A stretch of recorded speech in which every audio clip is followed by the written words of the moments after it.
for thousands and thousands of children, and an institution that, as your esteemed President said, has worked to create a strong and solid framework of education across the state and become one of the largest such institutions in our nation. ഞാൻ ഇന്ന് ഇവിടെ എത്തിയിട്ടുള്ളത് നിങ്ങളുടെ silver jubilee ആഘോഷത്തിന്റെ ഒരു ഭാഗമാകാൻ വേണ്ടിയിട്ടാണ്. Sir പറഞ്ഞതുപോലെ നമ്മൾ ഒരുപാട് കഷ്ടപ്പെട്ടിട്ടാണ് ഈ ഒരു ഇൻസ്റ്റിറ്റ്യൂഷൻ ബിൽഡ് ചെയ്തിട്ടുള്ളത്. It's your silver jubilee, so 25 years. Thank you for correcting me. ഇത് നമ്മളുടെ സിൽവർ ജൂബിലി ആണ്. എന്നെ കറക്റ്റ് ചെയ്തതിന് നന്ദിയുണ്ട്.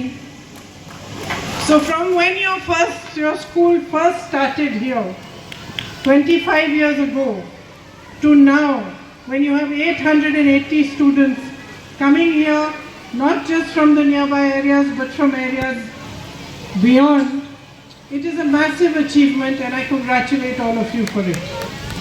നിങ്ങൾ ഈ ഇൻസ്റ്റിറ്റ്യൂഷൻ സ്റ്റാർട്ട് ചെയ്തത് മുതൽ ഒരുപാട് കുട്ടികൾ ഇവിടെ വന്ന് പഠിക്കാൻ തുടങ്ങി. ഇവിടെ നിന്ന് മാത്രമല്ല, ഈ കമ്മ്യൂണിറ്റിയിൽ നിന്ന് മാത്രമല്ല, പുറത്തു നിന്നും ഒരുപാട് കുട്ടികൾ ഇവിടെ വന്ന് പഠിക്കാൻ തുടങ്ങി. അത് ഒരു ഇൻസ്റ്റിറ്റ്യൂഷന്റെ വലിയൊരു വിജയമായി ഞാൻ കരുതുന്നു.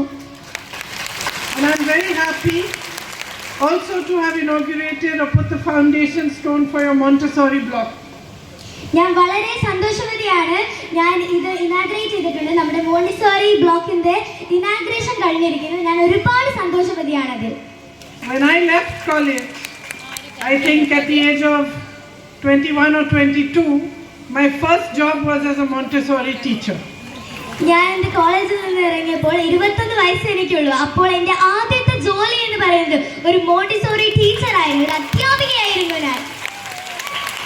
I taught little 2-year-old children art and craft. I taught 2-year-old children art and craft. ഞാൻ കുഞ്ഞു മക്കളോട് പറഞ്ഞു, നിങ്ങളുടെ കലകളും എല്ലാം നിങ്ങൾ ചെയ്യുക. ഒരുപാട് വരയ്ക്കുക, പഠിക്കുക എന്ന് മാത്രമല്ല, ഒരുപാട് കാര്യങ്ങൾ നിങ്ങൾക്ക് ചെയ്യാൻ കഴിയും. It was a very small school in a colony in Delhi and my salary was 1400 rupees. ഇത് ഞാൻ ജോലി ചെയ്തിരുന്നത് തീരെ ചെറിയൊരു സ്കൂളിലായിരുന്നു. എൻ്റെ ശമ്പളം എന്ന് പറയുന്നത് വളരെ ചെറിയൊരു തുക മാത്രമേ എനിക്ക് ലഭിച്ചിട്ടുണ്ടായിരുന്നുള്ളൂ. And I think I learnt more than the children learned. ഞാൻ കരുതുന്നു നിങ്ങൾ പഠിച്ചേക്കാട്ടിലും ഒരുപാട് കാര്യങ്ങൾ ഞാൻ പഠിച്ചിട്ടുണ്ട്.